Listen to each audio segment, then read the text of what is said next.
things keep on changing. So right now, there's a proposal for a visa integrity fee if this is the first time you're hearing about it. There is also a reduction of the number of months or the duration of validity given to international students, which has been reduced to 3 months. Understand that other students from other countries in the past have been having similar, number of months for their visa validity and entry. If you've not started the process, you might hear that this whole thing is becoming complicated. It's not possible to do it. I was on a TikTok live the other time, and somebody was telling me that there's this thing going on. I don't want to even start the process. Listen, if you wait till next year, there will still be changes. Next 2 years, there will still be changes. In fact, there was a time ago I paid for visa application fee for $160. Now it's 185. Service fee when I was coming, I paid $200. Now it's 350. Listen, things have been changing. So focus on what you can control and then work on it. Behind the scenes, we're having a conversation about some people who have been able to secure scholarships and they were not able to secure their visa. So what it means is that people who have the visa and and did not have scholarship are now going to get the scholarships. There's going to be challenges, impediment, and it's okay. If you face such challenges, if it was easy, everybody would have done it. What I'm trying to say is that do not focus on the rumors, and sometimes some people misinterpret everything that is going on. If you're working on gathering your document to start your application, focus on that. If you are working on preparing for a visa interview, please focus on that. If you've already gotten your visa and then you want to travel, focus on that. Focus on the immediate thing you can control, and then be focused on your study abroad process. This is the Study Abroad podcast with a Fred Effect. Today is not my usual studio. I've been moving around a lot, so my guest will be coming on soon, and then the team members will be hosting the podcast today. So let's bring Miss Hetty on. Hi, Miss Hetty, how you doing? Hi, Fred. I'm doing well. How about you? I'm okay. I like your glasses. You're Thank looking all demure and all that. you. I'm very classy. You see that? And then, so Miss Hetty, a little introduction to people seeing you for the first time. Okay. Hi everyone. It's been a minute, but I'm Miss Hetty. I'm also an international student here in the US, a proud product of the Fred Effect Study Abroad team. And I also do YouTube content about life as an international student abroad, the process, procedure, and I also shared my experience of getting into this journey as well. So subscribe to my channel and let's get this journey rolling. Yeah. Right. And a huge member of the team is Ben, who is joining us all the way from the UK. So, hi, Ben. How you doing? Yeah, Fred, I'm good. And you? Yeah, I'm okay. A little introduction to people seeing your handsome face for the first time. Oh, okay. So to those who are seeing me for the first time, my name is Ben, and I'm a member of the Freddy Fair team currently in the United Kingdom, pursuing my master's in public policy. So hopefully I'll complete by 15th of September. So I'm sure from that time we'll be having a lot of time to serve you guys. So just stay cool and positive. Very soon you'll get the best from us. Our guest today is going to be Ezekiel. I don't know if Ezekiel is ready. So our guest will be Ezekiel, who will be joining us very soon, and he's going to share his journey from Nigeria to studying in the US, scholarship, which universities he applied to, and all that. Remember that you can be typing your questions in the chat, and then we'll be responding to them as well. Hi Ezekiel, how you doing? Okay. Your microphone is Yeah. muted. Hi, Fred. How are you guys? I'm Hi. okay. I like your glasses. Thank you. Thank you so very much. Proudly All right, Nigerian. It's from Nigeria. exactly. So Ezekiel is going to be our guest, and we get started. So I don't know if Miss Et, you can get us going, and then if you want to be selected at the end of the session, remember every week we have what we call the giveaway. If you type, you comment, you subscribe, you automatically join the draw. We'll be streaming across 8 different platforms. We are on all the Fred Effects platforms. We'll be streaming on Miss Hetty's YouTube channel. Later on, we'll be showing that. And then we are also on Ezekiel's channel. And so, Ezekiel will be telling us all about his journey and then his channel and how you can subscribe, how can you benefit from the ideas and information he puts out there. So keep your comments coming, subscribe, be part of it, share, and then let's go. So Miss Etsy, if we could get started. Yeah, sure. Okay, Ezekiel, so just a little introduction for everyone who's watching your face for the first time, your name, what you're up to, which country you originally came from. Let's get the conversation rolling from there.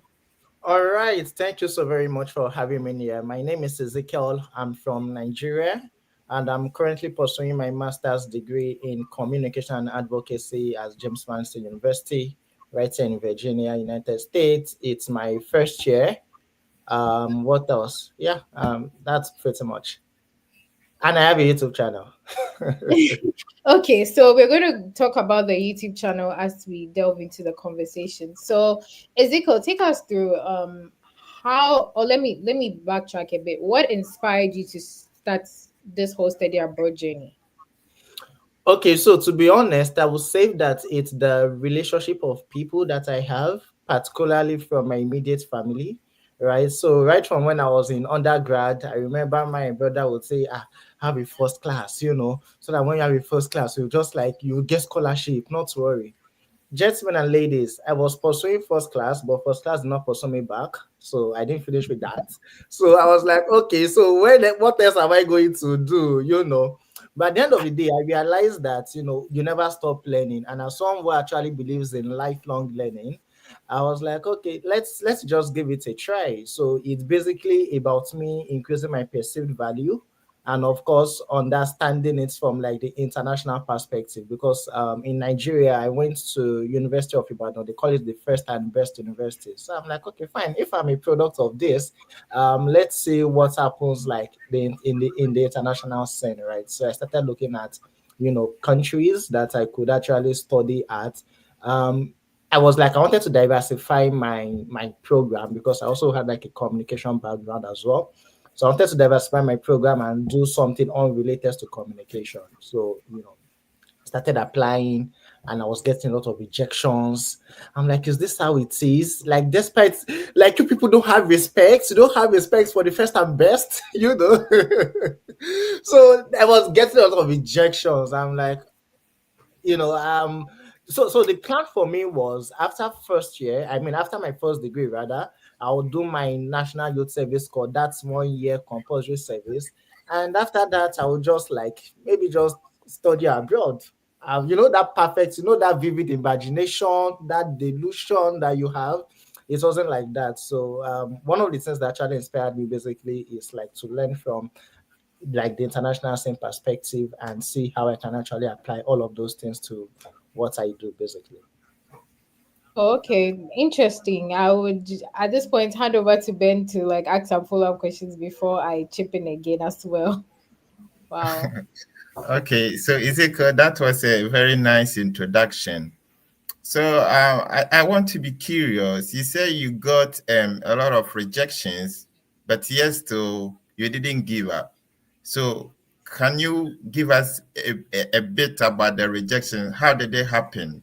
How many universities and Okay, so I will say that my rejections are layered, right? So I had rejections at the admission stage, I had rejections at the assistantship stage, I had rejections at the visa interview stage, right? So I think I'm just going to take them one step at a time. So one of the things that I wanted then was like I never wanted the United States. And why I didn't want the United States initially was because I was told that they do like face-to-face interview. So I dreaded the interview. So I know there's something about the subconscious, right? When you don't actually like something, like your subconscious does not know the difference between what is true and what is not true. So I never liked the United States. So I never applied to the United States. So it was only Canada.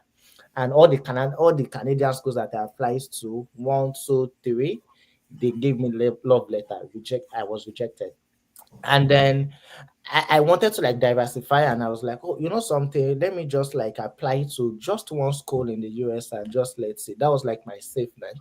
And I applied to the University of Georgia and I got accepted. I'm like, oh my goodness. So if I could get accepted in at the University of Georgia, and then all you guys in Manitoba, in Saskatchewan, in Memorial University of Newfoundland, you guys actually do bye bye to Canada. Then I had to like double that. And these are like 1 year interval. The admission cycle is like on a yearly basis. So and mind you, all of these applications that I was doing, I was paying application fee for all of them. Then I was like, okay, you know what, let's go to the United States. Then I waited for like the next admission cycle, and I was like, I was trying to actually get into University of Georgia, but then I never got like an assistantship position. I sent emails, sent cold emails and all of that, no assistantship. Then the next admission cycle came, and I was like, okay, fine, I think at this period I'm going to apply to more schools. So this time I was like, the violence ticketed by force. So I'm going to apply to like five schools. Now, it's not just about you applying to these schools, right? It is about you having like the resources available to apply to these schools, and of course, like the recommendations that you're also going to get.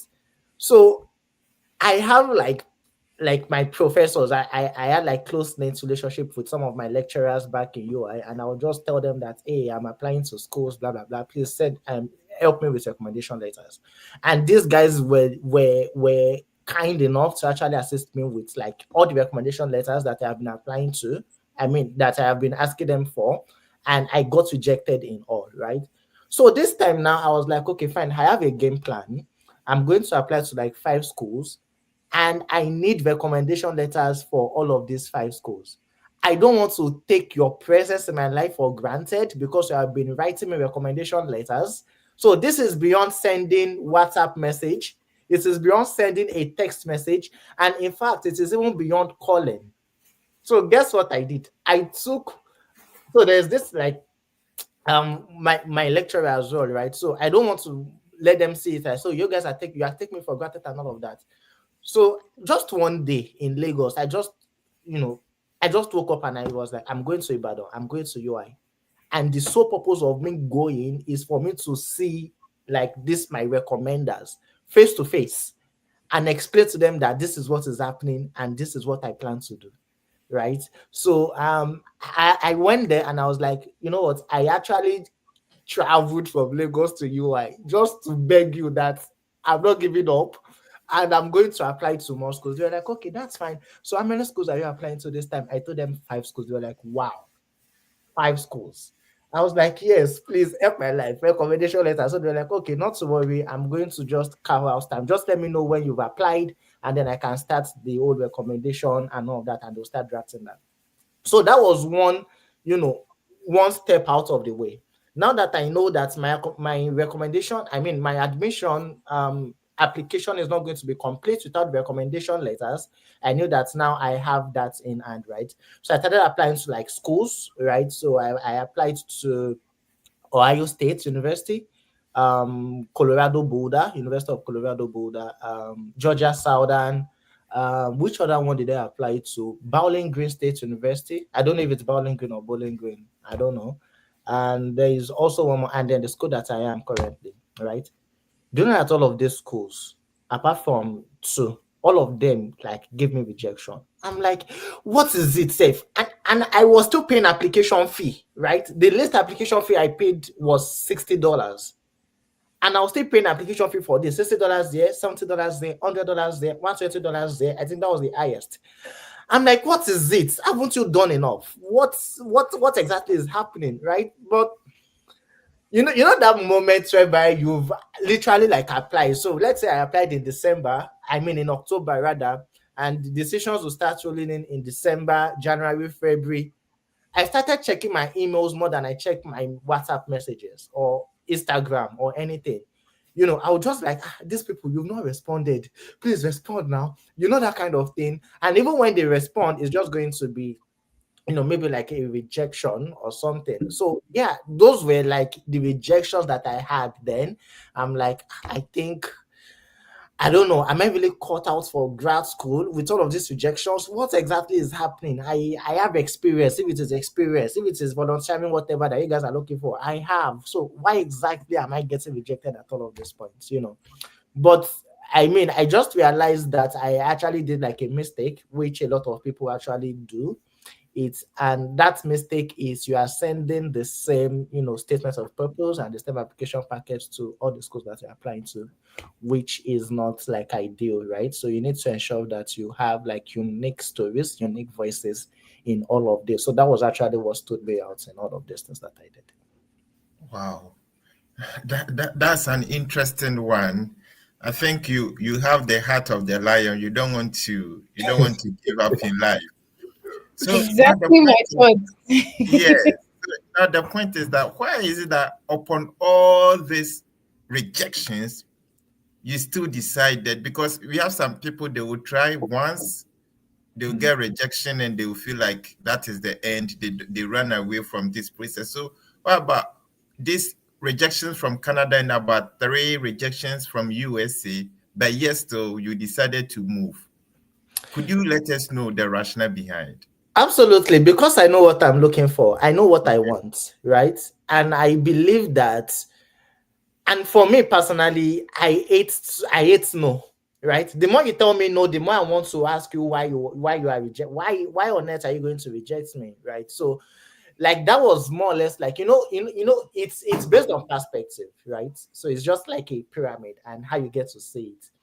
If you tell me no, I'm like, you are messing with the wrong person. You told me no. So I will literally go and do everything and cross all of my T's, dot all of my I's, and say, hey, you know something? I'm actually going to like. So it's just like a way of me telling myself that, Ezekiel, you actually deserve this. And I do what is right for me to ensure that I get that which that I'm looking for, right? So and the fact that I actually know what I'm looking for, what I want, right? So and rejections are basically like some of the stepping stones that can help me develop a tough skin to actually Okay. get what I want, right? So I Okay. go all way out. If it is consultation, I'm not apologetic about that, right? Okay. I consult people who have gone ahead of me. I do all of those. Like, what is it that you did? Because it's just about principles, right? It's principles. As long as they are like principles that needs to be followed, and then you follow that principle, trust me, your result is very very is it's guaranteed and it's very predictable, right? So those are like some of those things, and I feel like after getting what I want, I'm going to forget all of these rejections that I've had in the long run. So Right. yeah, it's just like knowing what I want and actually going for it. Interesting. Please, if you just tune in, here is the Freddy Fed podcast. We are Our guest for today is Ezekiel. He's from Nigeria, and I think today too he has come with a new story. I've always been saying that anyone that you have interviewed so far, the person comes with a different story. So here comes his first dream country was Canada. He got a lot of rejections. He didn't give up. Then he tried USA, and now here he is. It finally worked out for him. So to him, he feels like rejection is something like a stepping stone for you to develop a tough skin. I think I love this proverb. It's quite inspiring, right? So if you just tune in, here's Freddy Fett, and just keep on staying alive. We will try as much as possible to um bring out all the details or all the information you need to know from Ezekiel. So, Miss Eddie, over to you. Okay, sure. I find your story very interesting because it kind of relates to me where when I also started, I was looking at Canada and I wasn't even thinking of going to the US, but like rejections here and there, and then finally applied to the US for the first time, and then I got admitted to the school that I mainly applied to. So I find your story very interesting. And just like you mentioned, you have a very tough skin. But what you said that stood out to me was you knew what you were looking for. So that was like your drive. Mm. And that's just like an add-on to everyone that is watching, that you should know what you're going for. You should have a game plan. Just like Ezekiel mentioned, he had a game plan and he made sure to stick to the game plan. And now he's here to share his experience. So, to anybody who is watching us today on the Fred Effect Study Abroad podcast, know that get your game plan right, put in the work, and have a tough skin. Okay. And you shall soon find yourself in Ezekiel's seat sharing your story to everybody else who will also be watching. So, Ezekiel, let's double down a bit. What was your background in education? Does it kind of correlate with what you're studying now? Because I know you mentioned communication, but now you're doing communication and advocacy. So, is there like a linkage or there's some form of like a difference or a bridge between both?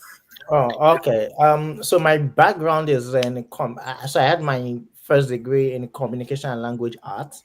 They Okay. call it mass comm in under universities, right? But in my university, it's literally like broader than mass communication, and coming into advocacy now is more or less like I have like the communication background, and then communication that I did in my first degree was basically in advertising, in broadcasting, in writing, creative editing, and all of those. But this actually takes a look at what I'm doing now, basically takes a look at like the theoretical and the practical aspects of communication that does not have anything to do with broadcasting and any of those things, but the advocacy aspect of it. So it's basically using like some pieces of communication or elements of communication as a tool for advocacy. So it could be in form of poetry. Sorry. So it could be in form of poetry, it could be in form of, any other thing at all, right? But it should be as a tool for advocacy, right? Oh, So yeah, sorry. okay, that's interesting. So, let's talk a bit about funding.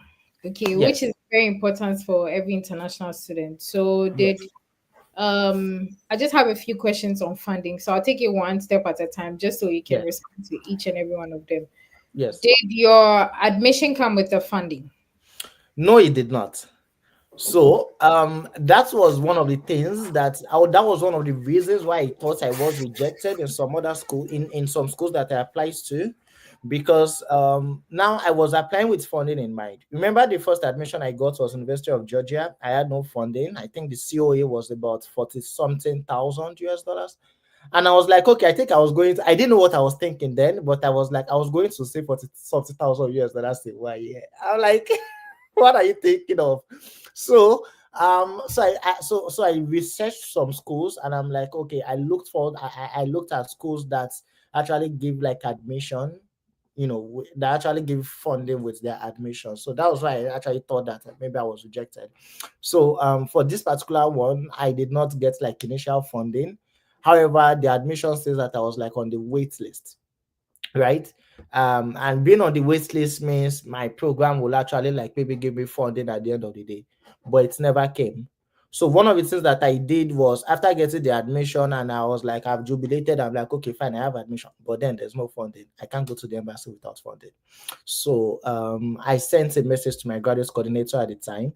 And one of the things that I need you guys to understand is how like communication is key, like effective communication is actually key.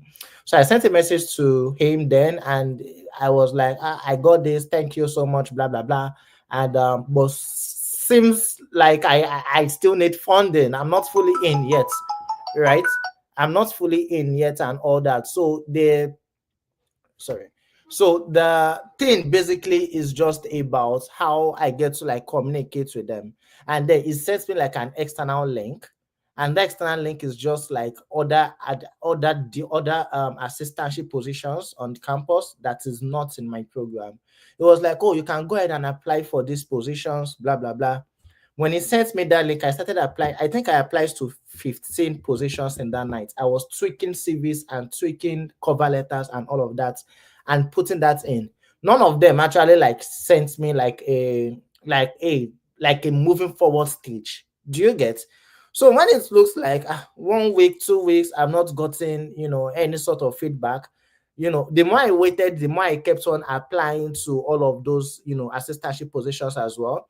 So I sent him a message again. I'm like, hey, I've started applying, blah, blah, blah. So it's one thing for you to send them a message that you need some sort of help or you need funding or assistantship. It's another thing for them to say that you are putting in the work and then they will be willing to help you, assist you in whatever capacity that they can, right? So he sent me a message then. It was like, hey, so how many of these have you applied to? I said I've applied to like 20 already. And I can give you like receipt of all of this. So I was like, oh, that's cool. Has anyone actually gotten back to you yet? I said, yes, one of them actually did. It was like, do I know who the maybe supervisor is going to be, or what program it's going to be at? So I said, I told him that, oh, it's actually this particular office in school, and this is the supervisor. And guess what he said? He said, I think I kind of know these guys. I'm going to put in a word for you. That was it.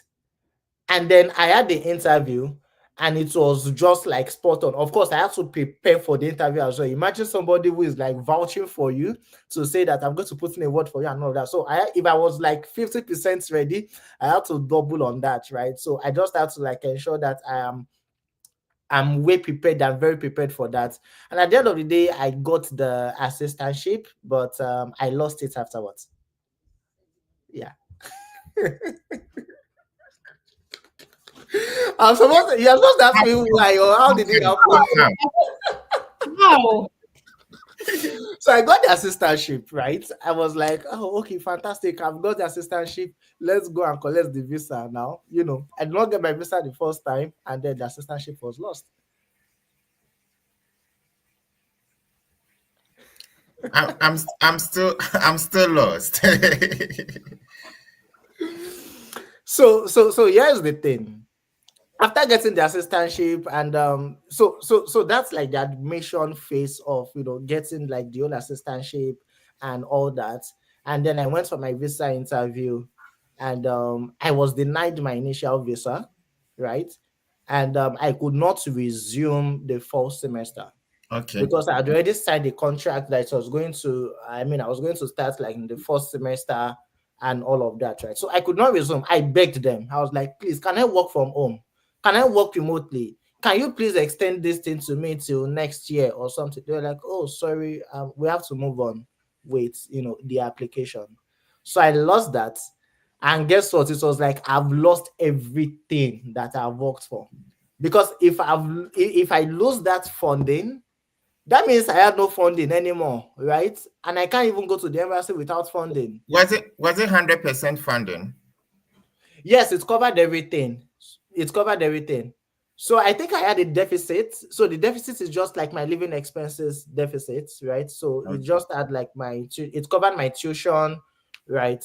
Tuition fee waiver, and I think a little bit of my health insurance as well. But I had some deficit that is basically like living expenses. Yeah. So I beg these people, they not give me. And it looks like I was going to start again from the beginning. And this was around August. This was around July last year, July, August. And I was like, okay, fine. It is what it is. So what I did, I started dusting my CV again. And then looking at schools that I can apply to again, because I'm like, I can't give up now. I can never turn back. Oh. I can't turn back. It's I can't already turn back. I can't turn back now. But guess what happened? So afterwards, I told them about how I went for my visa interview. It was denied and all of that. I lost the funding. So I was looking at other places as well that I can also get like maybe additional funding in school and all. And that's why I'm still saying again that communication is key. Okay. So maybe I'm still going to talk a little bit about like my visa interview experience and all that. But a day after my visa was denied, the next morning I paid for another visa fee. Like I paid for another visa appointment date. And that was it basically. So I was just like keeping in constant communication with my school and letting them know that hey, I was denied, but I even sent them that pink paper that they gave me, like this is it, blah blah blah. But as God would have it, long story cut short, I got another funding, right, in my school, and the funding that I got was more than what I lost initially. This is Interesting. truly a testament that God is good. Yeah. That's very interesting. Like everything I can pick from what you're saying is having a tough skin and still sticking to your game plan because Mm-hmm. trust you me, like most international students will find themselves in such situations and be so frustrated and agitated, and the only thing they could think about is like going back home because they are not getting funding. But you kept reminding yourself of your why, which is what you want to achieve at the end of everything and why you even started this in the first place. And that is why, regardless of the hurdles that were thrown your way, you still pushed, you persevered, and then you finally got something that was even more than what you lost. Like this is grace, but I Yeah. mean, like to put in the work, that's the most important thing. And you mentioned a number of schools, and if Fred is here and can help us with the schools so that he could show us, and for those who are watching, you can take notes of those schools again. So if you Mm. could just like quickly run through the names of the schools that you applied to, so for those who are watching can also look out for those schools as well. So maybe the school and then the program. Okay. So all the schools that I applied to for contest, I applied to their masters in communication. So majority Okay. of them have like different ways in which they coined their program, but it's Okay. communication, right? So some can say communication studies, some can say communication and media and all of that, just for context. Okay. So I applied to Ohio State University, Okay. University of Colorado Boulder, Mm-hmm. Bowling Green State University, BGSU. Yeah. I applied to Georgia Southern University and James Madison. Oh, okay. Okay. Interesting. Before I let Ben come in, there was something you mentioned that I wanted to touch on before moving forward. Your visa interview. You mentioned that you were denied, and then the next day you went in and bought a new MRV. Take us through your visa interview process, which means Hey, Jesus. you've been to the embassy like more than once, because for you to have been denied and buy a new MRV the next day, like Yeah. the first time, So, so, the so, so for me, right, I will Mhm. say that during my time, I connected with like people, like even a senior colleague of mine from my school was also like coming to my school, like where I am currently. I got to connect with like people. So we're like a group of three guys, right? So two ladies and myself, and we're coming to the same school, even the same program, right? And all from Nigeria and all that. So initially, just like preparing, I would say that I prepared for my visa interview for 3 months. I was jumping from one mock session to the other. I'm like, okay, but I never got interviewed in, except in one. So I remember then that even when I'm coming back from the office, I'll be listening to like mock session. So and this is like based on like my own personal experiences, right? So it's got to me, right? I'm like, I think I'm good and all of that. It goes to me and all that. So I had my interview in Abuja at the time, so I flew to Abuja, and a day before my interview, I was just anxious, right? I was just anxious, and I didn't know where that anxiety came from. So this was Um, your first interview. this was my first interview, Okay. right? Hmm. So I was like, I have prepared and all that. I mean, I can defend all of this. I have a story and all of that. In fact, the hotel that I booked was very close to the embassy. It was just like maybe like a stone throw, about 3 minutes walk to the embassy. And I went to the embassy a day before my interview, and I was just there praying. I was praying in tongues. I was like, well, I was just praying, and then the security official came to me. I was like, what I said, please, I came to see where the embassy is. I came from Lagos, blah blah blah blah blah. I was like, okay, I hope you didn't take any pictures. No, I did not take any pictures. Okay, great. And I went back. And fast forward to that night of my interview, my body was just hot. I'm like, excuse me, where is this coming from? Village people, is that you? Tell them that you can't find me. So I mean, but then it was due to stress and all that. The day of my interview, I wanted to like grab some things to eat, but I couldn't. So nobody prepared me for how stressful the embassy was going to be that day.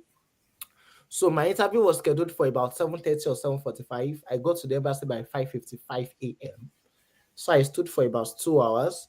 I was already famished. I was drained. I was stressed. I was tired. And then they asked us to go in and all that. The embassy, like the atmosphere of the embassy was thick. I could remember vividly. And long story short, we were at the waiting area, and then there was this like zigzag line where you just like keep on moving until you get in there. And when I entered the embassy, oh my goodness, there's this overwhelming coolness that welcomed me then.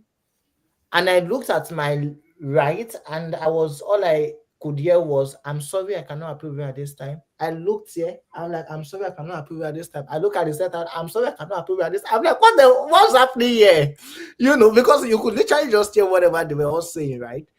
I'm like, oh my God. And before then, I've been reading like a lot of transcripts, and people were like saying, there's this particular person, ensure that you avoid that, blah, blah, blah. Pointed nose. I'm like, pointed nose, okay. So in my head, I've already like profiled, whoever was going to interview me, and I'm like, so subconsciously, everybody that was on that window just had pointed nose. So I never even knew like the exact person that they were talking about. So I went in, and they gave me this card for my window, and I went there. And before I went there, I always like to tell this story of this particular guy that was in front of me as well. Apparently, the guy has also been denied his visa before. So I think that was going to be like his second time or third time. And he could not answer why he was denied coherently. And after he was denied, and they told him that, "Hey, I'm sorry, I cannot approve your visa at this time," the guy literally put his hand on his head and he shouted, "Yeah." And it actually just like destabilized me. And I'm like, oh my goodness, why? What's this? So I went in, and I could not answer well. I was already tired, right? So he just asked me, right, are you married? Do you have kids? Have you been out of the U? I mean, have you been out of Nigeria before? Why are you going to? So I was giving answers, but they are not like convincing answers, right? So it's just like you have prepared, and that's what you have prepared is what you are like giving to them. And the last question she asked was why I was coming to, GMU, and I could not give like a very convenient answer, a very coherent answer. And then she slid the pink paper in my hands. I'm like, oh my goodness, this is really crazy. And I went back home. So I flew back to Lagos, and I'm like, oh my goodness, okay, it is what it is. I honestly don't know what I'm going to do then. So the takeout for me in that experience is that you can't be over prepared, of course, right? You can never be over prepared.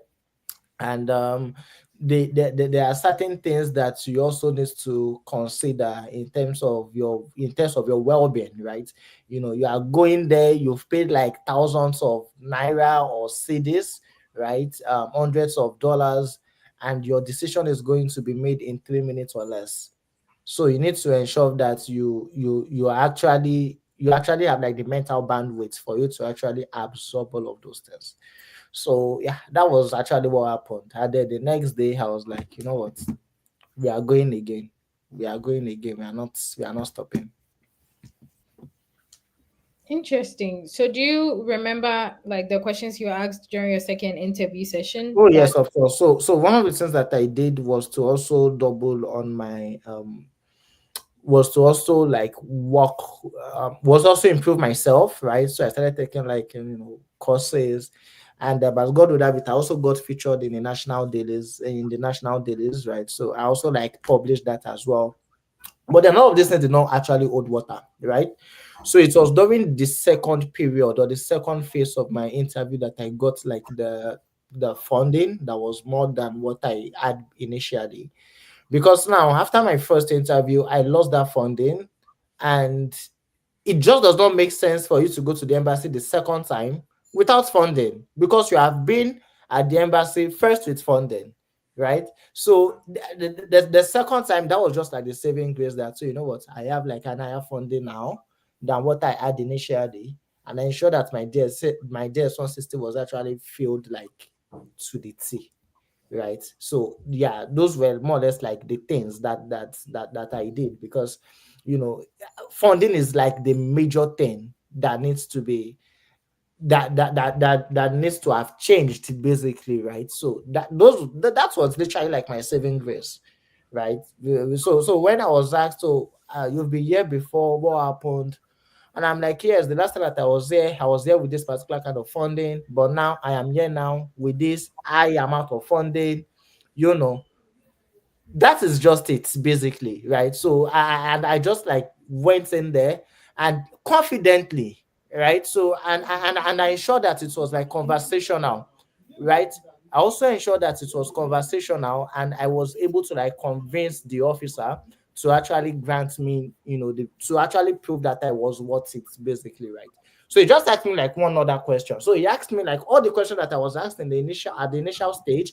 I ensured that I knew how best to answer them at the next stage, right? So afterwards, it was like, oh, okay, so just like saying that I have actually ticked all of those boxes, and he just asked me all of those questions, and at the end of the day, it was like, okay, so after answering him all of those questions, so like, okay, so do you have anybody here in the US? And I'm like, no, I don't have anybody. So he just raised the paper up like this. Sir, I have approved your visa. This is going to show you how. I was stunned. I was like, so is that it? Is that really it?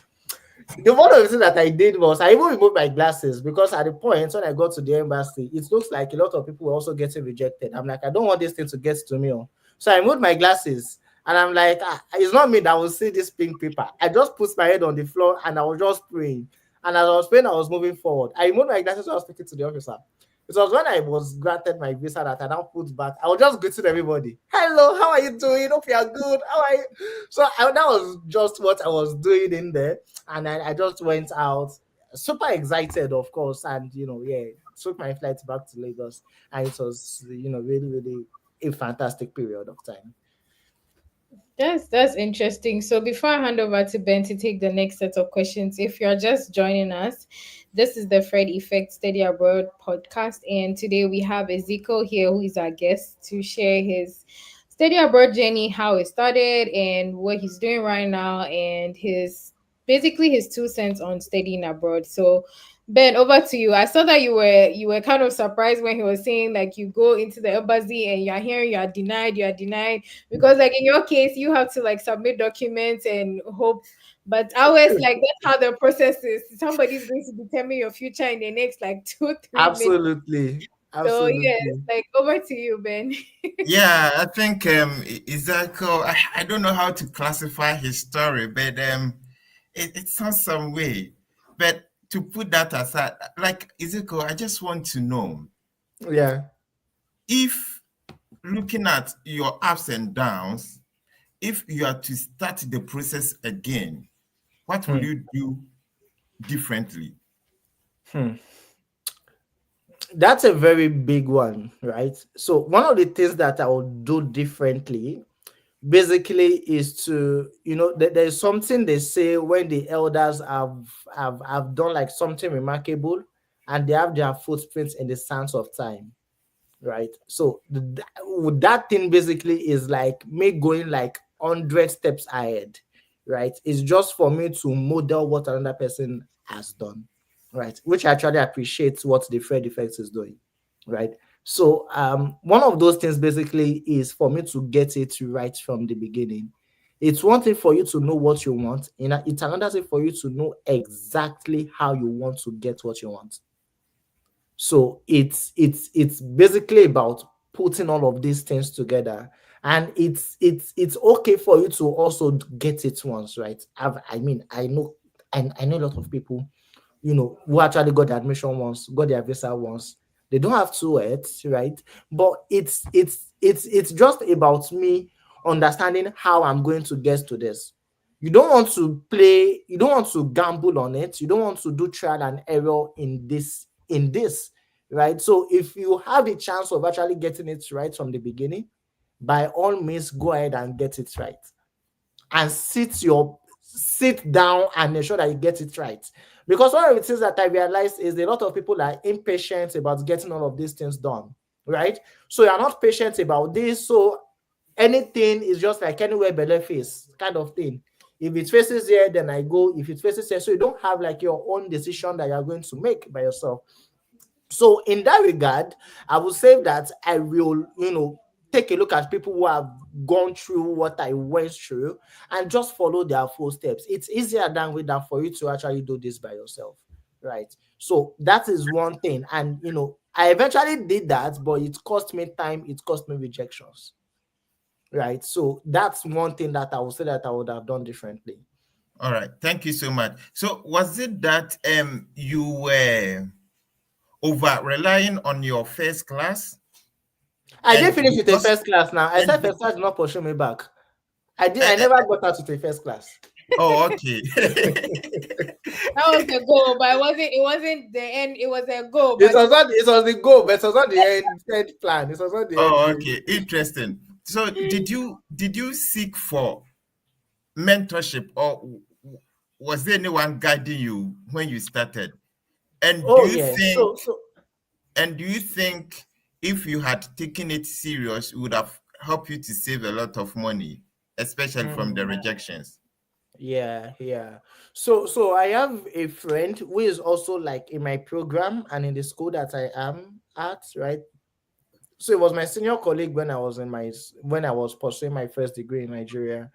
So that was literally like the saving grace for me, because I felt like I could have just like used this, being under his tutelage, and use like his guidance and experience in how he was able to get, like, maybe go through the admission phase, then go through the visa stage as well.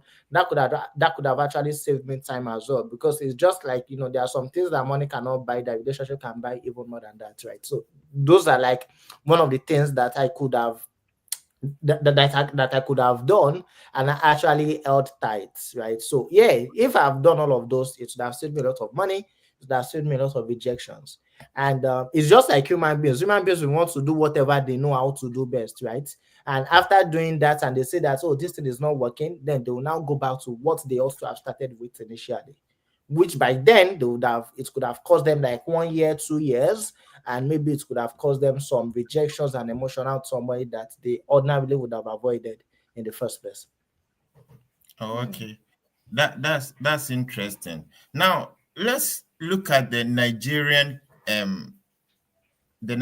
example. Would you still encourage your friends to move to the US? I think this too is another tough question.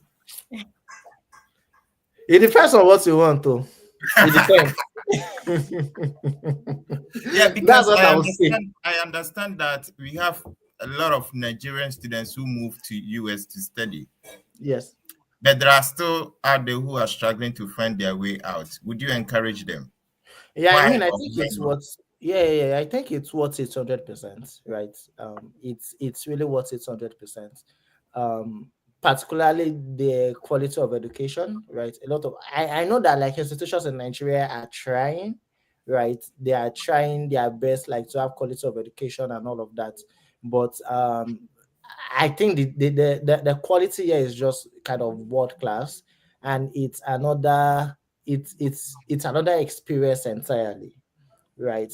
So imagine being in a room with other internationals, right? Other people from other maybe first world countries, and you are talking problem solving, right? You are talking about, how to actually effect change, and and have like meaningful lives.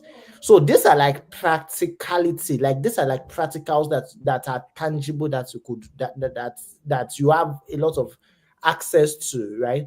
I'm not saying we don't have all of those in Nigeria, but the opportunities are endless when you get here, right? In terms of research, in terms of things. So it's just like gives you wings to fly, right? So if you already have like maybe coconut head like myself, I now find yourself here, right? It just gives you like access to a lot of things that you ordinarily would not have access to if you were in your country, basically. Oh, okay. That's a nice one. So if you just tune in, this is the Freddy Fed Study Abroad podcast. Today we have Ezekiel with us, remember, at the end of the program, we will do a draw, and the one who will win will be privileged to be mentored by the Freddy Fair team. So all that you need to do is you try as much as possible to like this live session, you comment, and then you share, and automatically you can become part of the draw. All right.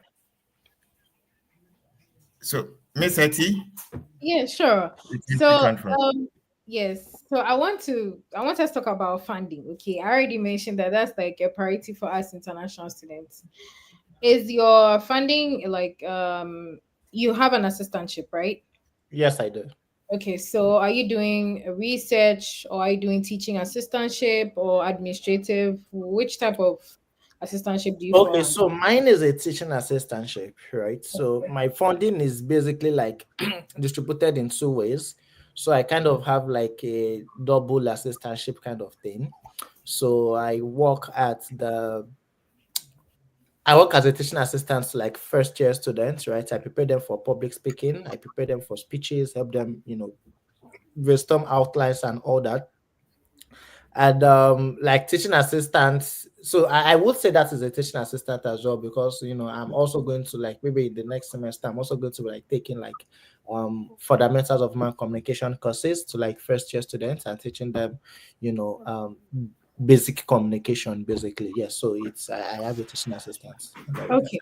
So let's talk about standard of living where you are and then the stipend you are receiving. Let's do the math. Well, how would you like qualify? Do you say it's enough for you to live on in terms of like rent, utilities, like a monthly groceries and stuff like that? What would you say about that? The math is actually mathing, right? I actually love it here. It's the math actually maths. I won't lie, right? So even after paying my rent, I still have like enough to actually do one or two things around, right? And I like how this space is also kind of flexible in a way, right? They are relatively affordable. I wouldn't say the word cheap, right? So they are relatively affordable. Um, I think when you get to the US, food should be the last thing on your mind. You can't go to bed hungry. That's one thing, right? Because you That's have true. Okay. like you can never go to bed hungry. And I kind of like where I am as well, because I would say that I have a very solid community in here, particularly African communities. They are super amazing set of people. So yeah, so I actually love it here. So in terms of like the stipend and all that, it's all good and very very sweet. Interesting. So still a bit around the funding, right? Did you and I mean coming from Nigeria, did you have to write like any of these tests, exams like GRE, I GMAT? never did. It was one of the things. It was one of the things that I was looking for. So I was like, "What? That's an insult." Nigeria. What other language do we speak in Nigeria apart from English? I went to school for 4 years to study English. I be to that kind of thing. And now you want me to start to write IELTS. So I didn't do all of those things. Even Wow. GRE safe.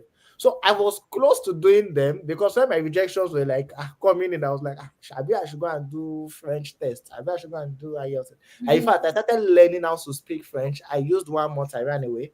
I started learning how to, like, I was like the GRE of a thing. But I was like, no, there should be schools that I should be able to apply to without having all of this as a requirement, right? So yeah, Right. That's very true. And it tells me a lot about how much invested you were in this program, in this whole yeah. like thing, because I also had that opinion. Like everybody's like, oh, in order to get funding, you have to write GRE, GMAT, IELTS, TOEFL. Mhm. But fortunately for me, my school didn't also demand any of these. And then I got like a full scholarship, also to study communication actually. So I kind Oh, of really? Interesting.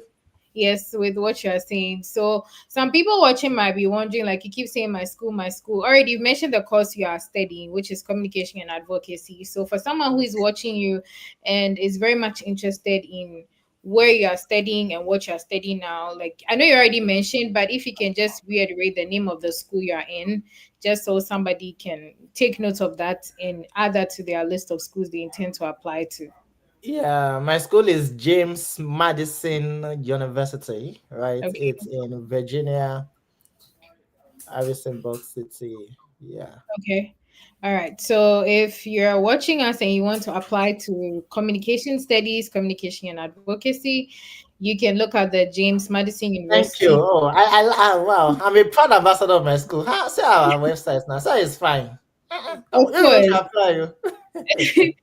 So as you can see on the screen, the team is presenting the school to you. So you can just go on Google, type James Madison University, and go through the academic websites, go through the programs that they offer. You may never know, maybe you might find a program of interest outside communication. So Yeah. the key takeaway I personally have from Ezekiel's story is, aside the spirit of perseverance, you should be willing to put in the work. And by putting in the work, you should be willing to do the research and be willing to kill yourself, like literally, to make sure you see that objective that you set for yourself on this whole study abroad journey come to Mm-hmm. pass. So you mentioned that James Madison University. I know you also mentioned Bowling Green University, which is in Ohio. And then Yeah. you, yes, you also mentioned Ohio State University. So these are also good schools that equally offer communication studies as well. So I mean, I would like to swing away a little bit from like seriousness, but before I do, I just want to find out from Ben. Maybe he has like some other questions. Or before I hand over to Ben, you can also see that we are projecting Bowling Green State University is also in Ohio. A very good school. I love their school colors. Anytime I see their website, I just fall in love with their school colors. So it's a Mm. very beautiful campus as well. And so, Ben, I don't know if you have any other like questions, Yeah, serious question you before guys, I you want to attract all the students to the USA. So me go. to have to start campaigning for the UK university. Of course, of course. I mean, it's good for everybody. So, I mean, I second that idea a lot. Yeah, I think this too might be a bit technical, but I'm sure you'll be able to answer. Okay. Looking at your state now in the States, do you think there should have been a skills for you to acquired already before moving to the States? So when you mean skills, are you talking about Like personal skills skills, of like what? yes, like driving skills, maybe any like trade skills, like I was something still you telling think. a friend of mine today, right? I was like, one of the things that I wanted to learn before leaving the shores of Nigeria was to learn how to barb. After converting how much I had my hair cut the last time, and I came with a clipper, I'm like, how on earth I'm gonna barb myself if it comes to that? So that is one thing that that I wished I kind of like learn as an handiwork, sort of like learn how to barb. So please, my fellow male prospective students, if you are coming, please learn how to barb your hair. Because yeah, you're gonna pay some dollars, big dollars, right? So that's one. But Yes, fortunately, I was driving in Nigeria, so to get my driver's license, was just like a one-off thing. Um, and I like to consider myself as a man of many skills because I'm just like very curious and inquisitive about other things as well, right? So yeah, so I but for that particular one, it's barbing because barbie you're gonna pay ad. yeah, Is that equivalent to braiding as well? You're going to pay a lot. So, Yes, yes, yeah, yes. Like just learn how to do all of those things. that's true. Just That's learn yeah. how true. to do So to our listeners, this is a free tip. So at times when we try to say these things, people think that we don't. That's the truth, bro. If your visa is ready and you are ready to move, if you have like 1 month or 2 months, just go and please, spend it at barber shop. Just say that yes. I want to come and play with you today. And be asking questions small, small. Why do you do it like this? Why do you not do it like this? How do you get the shaping right? And afterwards, buy the person suya or banku. So you How try good to, yeah, you try to learn some skills. It will help you, honestly. Even if for anything you can barb your own self yeah. and you can save that dollars. It's Mhm. kind of huge money, especially if you convert to our local currency. So this is a free tips those of us who are listening to us today. Um, Before Hetty comes in, I just want to know, can you tell us a little bit about your experience in the US at the moment? It's actually sometimes I pinch myself, like, am I actually here? It's actually very surreal, very very surreal. I've had like different, a lot of culture shocks, right? A lot of them, but for here it's an enabling environment. Like I said, standard of living is very very fantastic. The only thing that I'm not entirely fine about is the weather. I came in the most extreme weather condition. I came in January of this year, and that was when I spent my first, like when I left the airport. So the way it is I had a direct flight from Nigeria to the US. I left Nigeria at night, and I got to US at night. I'm like, how? Because everywhere was just dark. I'm like, so I cannot even take like pictures from the sky. That kind of thing. Then I was having like some sort of jet lag, and afterwards I left the airport, and the day because I was like, "Ah, is this the weather that you people are saying that is?" I never knew it was the airport AC until I stepped out. I was like, okay. I had to run back inside the airport because I'm like, no, like, is this really it? So the weather is very, very funny. Particularly in my particular state, it's quite humid in here. We're in summer, and then the summer could be up to about 35, 36 degrees Celsius. It could be really, really sunny. So it's one of those things that I'm still trying to get acclimated to. It's doing my skin one kind, and I'm more or less like, how are we going to, go through this, right?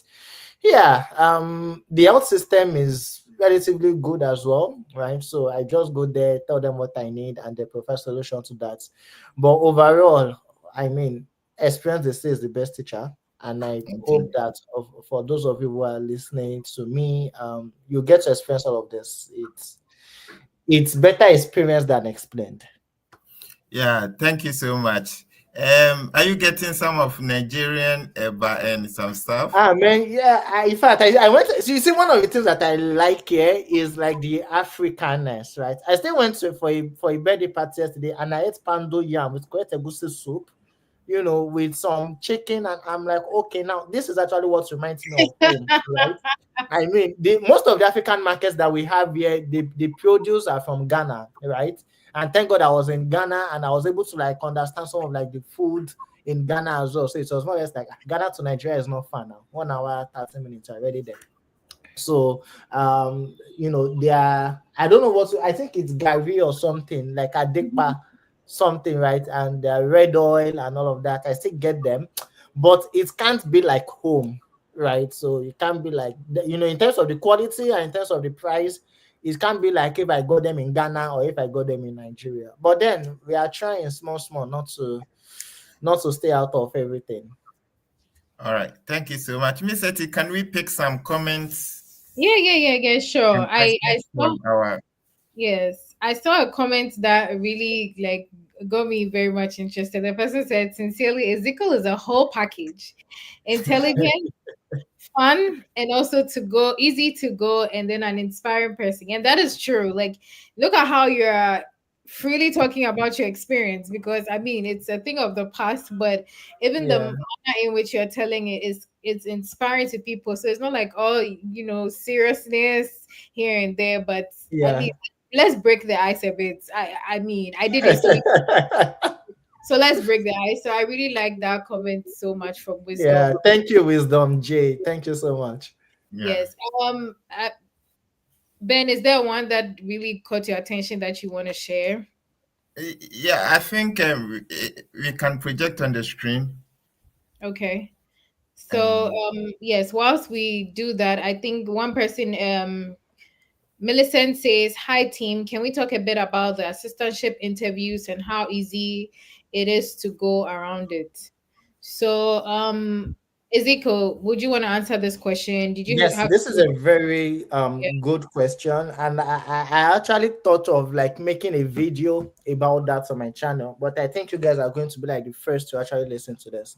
And I'm going So to give you an app. before you chip in, so just to let you know that the Fred Effect Team podcast brings out all the tips and tricks, just like Ben mentioned. So every Saturday, once you see the notification, make sure to join this live because you don't know the free nuggets you'll be walking Yeah. away with. And most importantly, subscribe to Ezekiel's channel. So when he drops the video as well, you can have, even though you're going to have like a breather of how it's going to look like, but from the video that he dropped on his channel, you'll be able to get more insights, links, and every other detail as well. So Ezekiel, you All have right, this. thank you so very much. So here's what I always talk about when it comes to assistantship, right?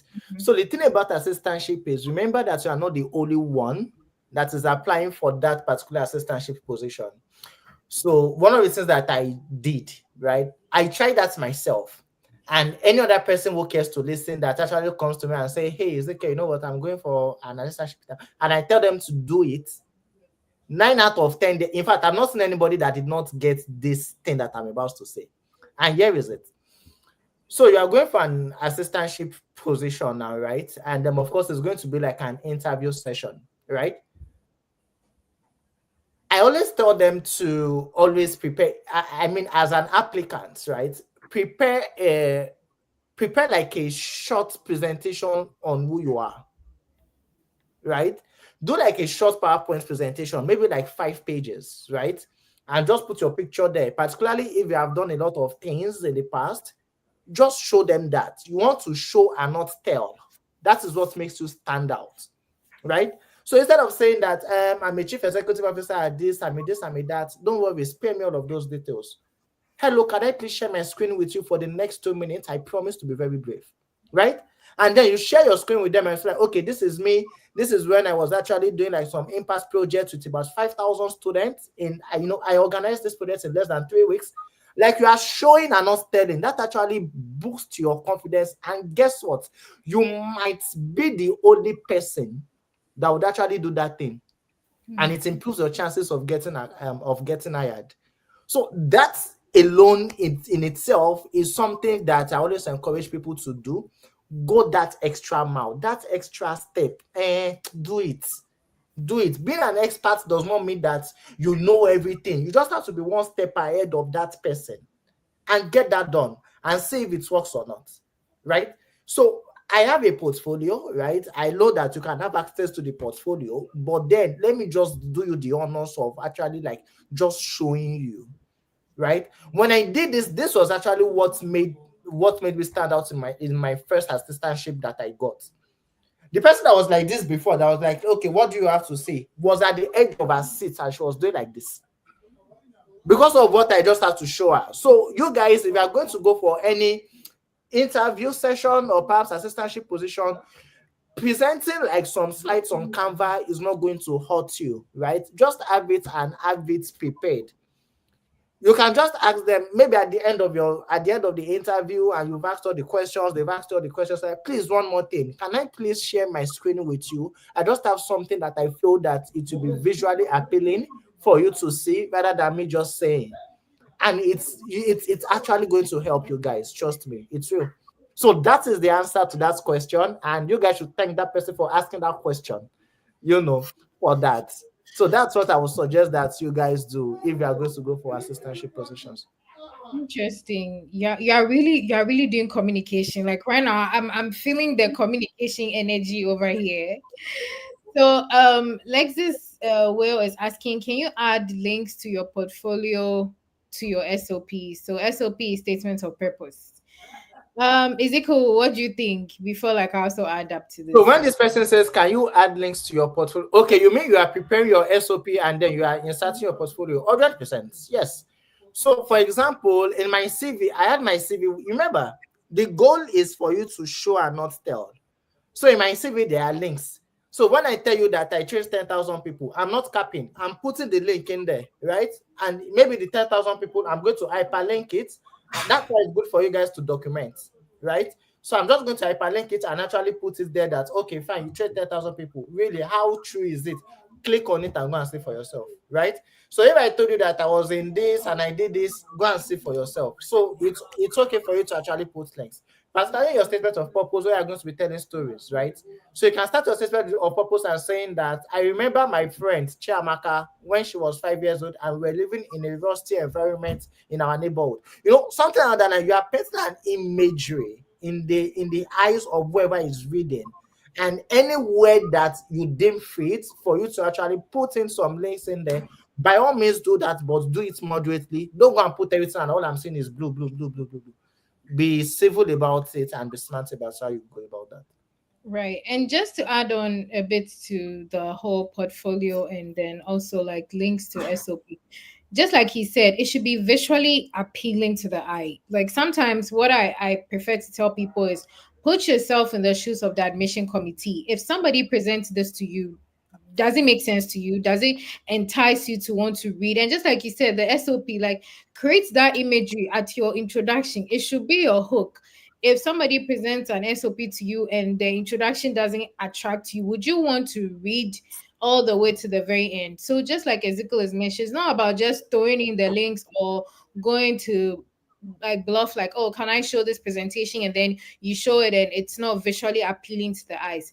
It should be in line with what you are talking about. You should have like the visuals clear enough. It should be very, very, very visually appealing to your mind's eye, which will sell very much for you. And that's very true. People are tired of reading these days sometimes. So Yeah. once you chip in that, it can be that plus for you. Like you said, that extra mile can really go a very long way for you. So at every opportunity you get, make sure you grab it and you run with it. So thank you so much, Ezekiel, for responding to Lex Will's question. So whilst we take the next question, if you are joining us, this is the Fred Effect Study Abroad podcast. At the end of the session, we'll be doing a draw for which somebody will get a chance to be mentored by the Fred Effect team or myself. And so if you are watching us, make sure to comment, engage in the conversations, like and share as well. You may never know. You might probably be a lucky winner for today. So Ben, would you want to take the next question? Okay, so um Ajay Kester Daniel is asking, please, must your passport be ready before applying to schools? Daniel, please, please, please, like it. How? I mean, it is unless you are planning on studying in your home country. But if you are really wanting to study abroad, please, you should know this question. You should The know simple that answer is yes. you should know the answer to this question. Okay. So now the point is that some schools, some universities, like you can do the initial applications without passport. Right? However, you may need it before you get your I-20. Exactly. So for the initial applications, most schools now at the moment you can do without Mhm. your passport, but you have to make sure that you are doing both simultaneously. Yeah, because you would definitely need a passport in the process. So I think I, that could I I be, think there are some that actually requires like your passport number in the application phase as yeah, well. yeah. So except you are renewing your passport or you are just getting a new passport, right? So you can always go ahead and just ensure that you have your passport ready. That should be like the first thing safe before you start thinking of where you want to study abroad. That's true. Yeah, so this is from Patrick. Was your first rejection application second done during the same intake? If you can explain more, please. So when you mean the same intake, you mean if it was during the fall semester? Yeah. If Yeah. that is the case, what I did was I sent an email to like the school. So in my case, right? So it's just like the game of chess. You understand? I'm like, now Ezekiel, you cannot go. You can't go again. During the fall semester. So what are the people that are contingent on me coming to this school? First, the graduate school, right? The international office and my program. So how am I going to tackle these three people one after the other? I sent emails to them, even to the point of copying like the other entities in that email. So all I did was to actually plead my case because in the history of my school, there is actually nobody that has on my program rather, there's actually nobody that has actually been offered like admission in the spring semester, not to talk of giving funding to. I was like the first. So they had to more or less like defer my admission to like the spring semester, and then I was able to come in the spring semester. So yeah, if that answers your question. So I could not get in for the fall because by the time I was even having my interview done, school had resumed already. I had my second interview in October, the ending of October, right? So I just had to like come in January. Okay, interesting. That's like for the spring semester. So Yes. someone is asking, can you tell us some of the exact questions you were asked at the embassy? They won't ask you the exact I'm questions sure. you asked Hey, me. Bra Don't worry. Kofi is from Ghana. Bra Kofi, why you want to go and take your interview in Nigeria? Don't Wait, worry. right. I mean, right now there are no boundaries. Like Don't worry. Yeah, They'll not ask you Bra they'll Kofi not wants ask to you the questions depart to they ask. Nigeria. So they're just like basically like the I would say normal questions, but even now, say I think it's kind of dynamic depending on your story, right? Mhm. So to answer this question, I'm not saying that the fact that they asked me this question means they're going to ask you. It depends on how your pre-interview is. So your pre-interview basically is just what you feel in your DS160. That's why I'm very passionate about that DS160. That just feel and well, feel it very well. Because I always tell people that feel that DS160 as if you are not going to be listened to at the embassy. Put in all the relevant information that you know that you are going to put in there. So Mhm. that is one of the things that they are going to like ask you questions on. So Yeah, your response has to tally with what you have on your DS160. So very. it's not about the exact questions because people actually make these mistakes that, Mm-hmm. oh, this is the question that they ask you. So me, if I'll go and prepare for that question. Yeah. And then you go and prepare for the question, and then you get to the embassy and they did not ask you anything related to that question at all. And you are like, the officer did not even ask me any question, and the officer denied me. Ah, that officer is wicked. They are not wicked. It is basically what you actually put in your form, and maybe your demeanor and your enthusiasm about how you were able to like answer these questions. That is what is going to inform the next question they are going to ask. So you intelligently and smartly listen to those questions and answer them. So it's not That's about exact questions. If it is exact questions, I can give you like 100 of exact, but it is not about that, right? So, but you just need to like prepare for possible questions that might be asked. So that should be the question, not exact. It should be like possible questions, right? So questions like, why are you going for this program, right? Questions like, why the United States? Questions like, do you have siblings or relatives in the United States, right? Questions like, if you are married, if you are married, is your spouse or your child or children going with you? Travel history questions. So those are like possible questions in which you can take a look at. And I have like some of those things on my channel just to avoid repetition of all of those. very well said. Very well said. So the next question from Patrick Inyako says, I have a question regarding West evaluation. And when doing the evaluation, would you have to pay the required amount before you or your school send your transcript, or after you pay, it's being sent? So I did West once, and I'm actually vexed that I actually did this West because the school that told me to go and do West did not give me funding, and it vexed me. They asked me to do West, and I did West. I told them that I've done West. They did not still give me. They only gave me admission. They did not give me funding. Anyways, to answer your question, so there are different ways. So I think there is the ICAP, and then there's like the basic, right? So one of the things that I did was to do the ICAP.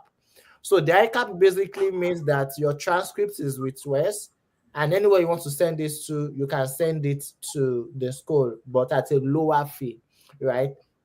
So you get to pay everything. You get to pay like the required amount and send it to West. And after the evaluation has been done, you can actually send this to whatever institution that you want to send it to. At least how I got mine done, right? So I don't know if it has changed, but that was how I did mine. Okay. Interesting. So before we take like the some few questions and comments, okay, I wanted to swing away from seriousness and break the ice a bit, and I'm glad Ben started that conversation for me. So he asked you about your international student experience. Now I want to ask you, like, what do you miss about home? I miss the food, Miss Etty. I miss the food. I miss the food. I miss the food. I miss the food. No, no, no, no. I miss the food. To be honest, no, no, no. I miss the food though, like the food, and of course, like my family, right? Mm-hmm. I think I was watching the news recently, and I don't know, I was seeing like some potholes on the road. I was like, right country. So yeah, I mean, I miss I but I mean, I miss the food. I miss the hustle and bustle. It was when I got there that I was like, you can have an appointment for 9, and by 8 o'clock you are still on your bed, you are still snoring. And then at 8:45, then you now leave, and in 3 minutes you're already where you are, and you are still not late. I was like, where I'm Right. from, you have to wake up by 5 a.m. in the morning. And so I just miss like all of those hustle and bustle, the food, the like you nah, a lot, a lot, a Right. lot. You can't seem There- to There's quantify. no there's no public transport that you just go outside and say, hey, please take me to downtown or something. You have to have your car, or you have to beg somebody to drive their car or something. Well, I would say you should visit New York because it's kind of close because you would see all these like yellow taxis where you can Yeah, just yeah, yeah, yeah, yeah. I saw all of those in movies. Then I got to realize that it's only New York that have this thing. No, the only like it's only New York that have this yellow this thing because I saw them in American movies and like yellow, yellow. So I thought it's everywhere in the US that oh actually have that. right, So the right. closest that I've seen is like the police vehicle that is that model. You Yeah, get, so I don't know their obsession with that model of taxi. Maybe it runs fast or something, but yeah, I will be in right. New York soon, and I hopefully get to see them. Of course, you should. Mhm. So, more or less like gearing towards the end of everything, I just want to know like what has been that one best experience of you as an international student so far? Like when you're being asked, like what has been your best experience? Your very Does best it have experience. to be one? I mean, let's limit it to one. Let me even One, say, yes, yeah, one. let me say, Yeah. as if I have plenty. I would say it's the ability to explore, right? So, I came in January, and in March I was in Atlanta, and it was another experience entirely, right? So it's the ability for you to explore different cities, different states, without going to the embassy again. That kind of thing. I'm like, okay, for you to catch flights and not feelings, that kind of that kind of thing. So yeah, basically, it's just like I believe I love to move around a lot, right? So it's just for me to actually like move around and Mhm. all that, which is actually like cool for me. I could Yeah. just wake up and myself and my friends would just say, for example, recently we were like, what, let's go to Maryland, and then we drove about 3 hours just going to eat tamada, and to go and eat like beans, yam, all of those like African food and all Mhm. that, which is actually like cool, you know Right. the other time, explore, go to DC, go to the White House. So it's just for you to like explore. So when I'm actually in all of these things, I'll be like, is this really real? Because I only see these things in movies. How come I'm now like the other day I was at the Capitol? I'm like, the only time I've got to see the Capitol is like during movies where they want to like do like an opening montage. Now this is the Mhm. almighty Capitol. This is like the monument. This is the Lincoln Tower. I'm like, oh my goodness, it's so surreal, and it's something that like yeah, he's like one of the best experiences that I've had. The ability for you to move, the mobility, the mobility effect, and then for you to actually see like different things, move with different people and Mhm. different. Interesting. So, like I mentioned, gearing towards the end of the session, I want to know, like, for somebody watching you today and is more or less like confused, doesn't know how to go about the process, is like whether to go on or not to go on. And basically what I'm asking you is, what is that advice, or like in two sentences, what would you tell somebody who is watching you right now, about to embark on this journey, to do differently from you? Or what is that advice you can give someone in just two sentences that they can have it at the back of their mind? So in that, all the sentences I've not started counting. Because you can tell me two sentences now, and I can just start going on and on and on. Let's make it I'll two, say because that, I want the person to have it in their mind so they can remember. yeah, you can take a break, but you can't give up.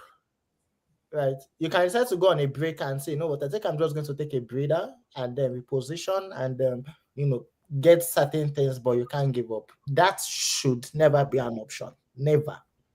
It should never be an option. You can start to take a break, can start to take like a comma in there, but not a full stop in there, right? Because at the end of the day, in 2 years, in 5 years, you are literally going to be going back in, like, you are going to be going back in time and saying that, man, I'm glad I did not give up. And you'll be thankful to God, and then you'll be thankful to yourself as well. Right. I don't know. It's more than two sentences. I want to say more, but The explanation made sense. You can take a break but never give up. yeah. That's interesting. I don't know if Ben, you have like anything else to add on to that, or anything you want to get from, maybe squeeze out of Ezekiel before. Yeah, I think if he can talk bit small on the, I think backstage we were talking about the fact that some universities were giving back scholarship to those who couldn't come. So now that people think that there is no funding, like there has been funding cut and other stuff. So if Ezekiel, you can touch on it more, just like 30 seconds. Okay, so we all know the immigration policies and all of that is happening across the world, not just for Africa, right? So it's just for you to, um, like I always say, focus on what you can control, right? All of these things they are not within your control. It's not your fault, right? It's not your fault that some things are actually happening, and it's not your fault, to be honest.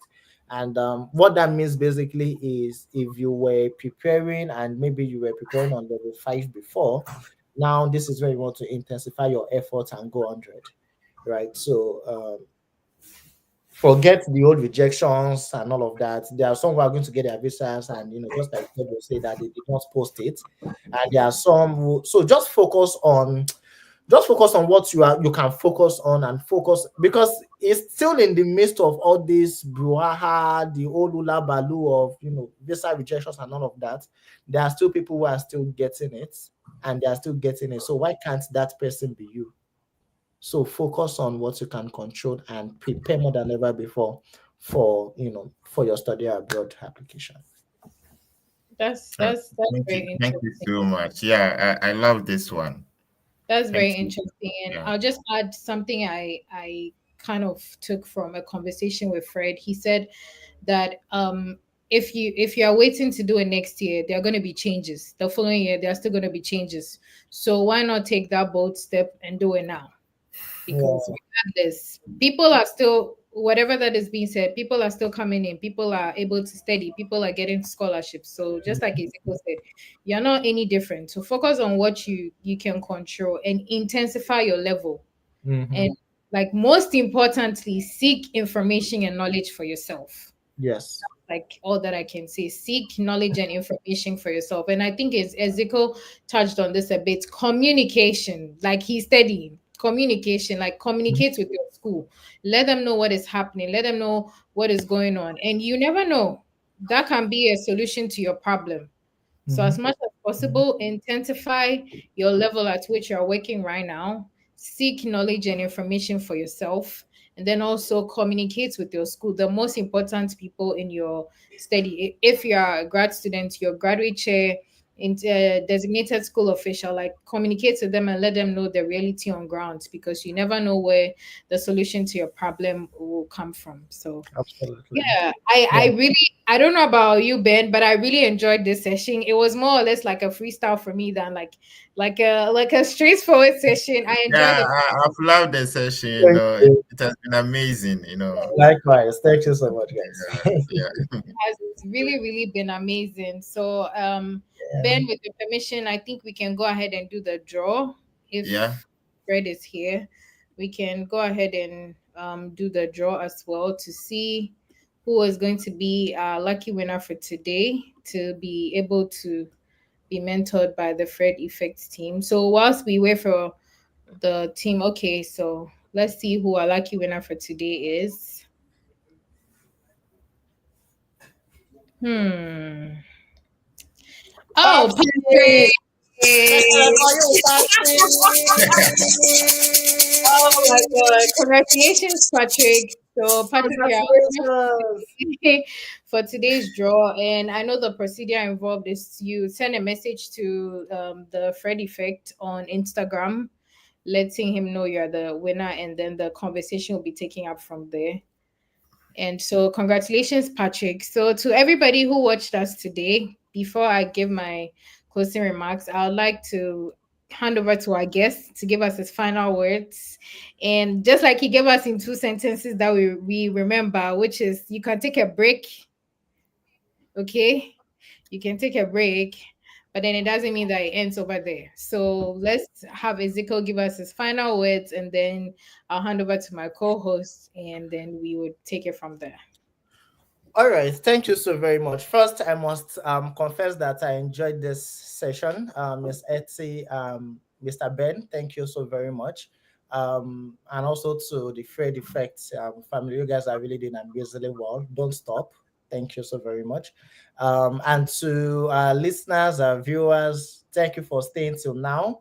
And I need you to understand that your dreams are valid, right? Don't let anybody tell you otherwise.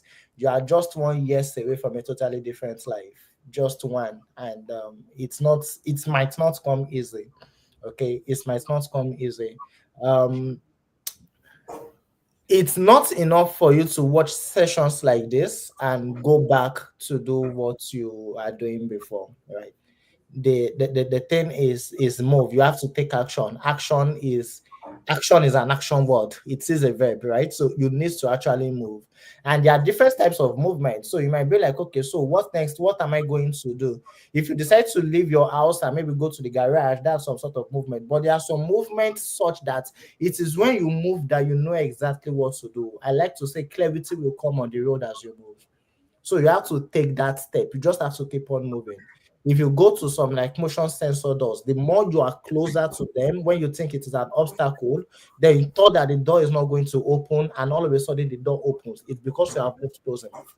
So keep on moving, keep on keeping on. You are just one step away from a totally different life. Okay. So don't just like watch sessions like this and go back to what. Ensure that you take action. If it is that you want to send one code email today, send it. In fact, start by drafting it first and schedule it for Monday, 3 p.m. your time and all of that. If it is that you want to start applying to like schools for next year fall, start dusting your CV today, right? Start thinking of the story that you can craft for your statements of purpose. Because at the end of the day, it is your life and nobody else's, right? So you've got to like be at the driver's seat and just hold it and hold it strong. And don't forget the place of God as well. Pray and do the work as well. Pray, do the work, and everything will be soft and smooth at the end of the day. I wish you the best. Thank you so much. Thank you Thank you so so much, much. Ezekiel. Thank Yeah, you. I think Ezekiel should come back again. Yeah. Oh, I think we should wait for like 1 year to surpass, and then we'll have Ezekiel again, and and then we'll see. I Yeah, mean, because this I could, one we'll yeah, compare. We will not I could compare. see We that. will do the one after. You Yeah, do before and after, you see the energy level. Oh I my could see God. that Ezekiel, he has a lot to say, but time is not Exactly. permitting him. Yeah, that's Yeah. Because true. if we give him 30 seconds, he makes it 5 minutes. Yeah, that's true. That's Oh true. my God. Oh my That's true. God. I agree. But my last final words are going to be something I picked from what Ezekiel just said. He said, "Don't leave this session the same way." Let me just simply put it. Don't leave this session and go back to doing things like how you are already doing. That means something should change. There should be a mindset shift. So Yes. as much as possible, we can be here and be doing all the talking, but at the end of the day, you are the best person and your very own cheerleader to make things work. So my last final words before I hand over to my co-host is you joined us today. This is the Fred Effect Team Study Abroad podcast, which comes away each and every Saturday, where we have wonderful guests who share their experiences with us. And today we're so blessed and lucky to have Ezekiel to do that. And we also had a lucky winner who will be mentored by the Fred Effect team. So that is all to say that join us this and every Saturday, same time, same link. And my name is Miss Hetty. And don't forget to subscribe to my YouTube channel, just Miss and then Hetty spelled Herty. So thank you all for joining us today. And I will hand over to my co-host Ben to wrap it all up for us. Yeah. Thank you so much, Miss Hetty. I'm sure by next year it's going to be Mrs. Right? Never know, let's see what God is All going to right, bring. so that's an interesting one. So, one thing I want to say is that I know from all that Ezekiel is saying, it all bounds to just one word: your why. If you know the reason why you are doing something, nothing becomes a hindrance. And I love the fact that when he realized that he was having challenges with his letter of recommendations, this time he didn't do phone call, he didn't do WhatsApp, he went straight to meet the people that indeed he want them to be his recommenders. He spoke to them face to face and he explained his condition to them. And I think this is something we can all learn from. At times it's sad to hear that people are facing challenges in this study abroad process all just because of recommendation letters. I know that it could be hectic, but at times we have to go the extra mile. At this point in time, you need them. So nothing should be a hindrance. Just push. If you are testing that lecturer or that supervisor and he or she is not answering, please go to his office. And I'm sure with this step, he will be willing to give you recommendation. Maybe this time around, it's not going to be a generic recommendation letter, but he will sit down, write to reflect reality. So let's try as much as possible to make sure that nothing becomes hindrance to us. I know there are a lot of difficulties, but if we try and understand why we want to do what we are doing, even though the hindrances and the impediments will come, but yes, so we may find our way out. So thank you so much for tuning in with us. This is the Fred Effect Study Abroad podcast, and next week we will bring to you another fantastic section. So try as much as possible to recommend this page to your friends, your family members. Let them all come and learn, and together we shall move to the promised land. Thank you so much for your time. We shall meet next week, God willing.